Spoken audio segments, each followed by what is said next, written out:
Oppo का phone आया।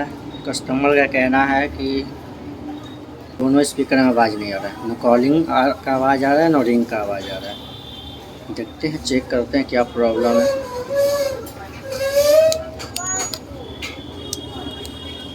दोनों स्पीकर में साउंड नहीं है।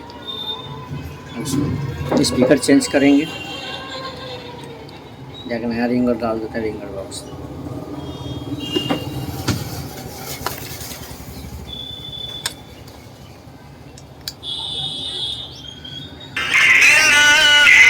साउंड बढ़ गया, स्पीकर चेंज हो गया, आवाज़ ठीक है।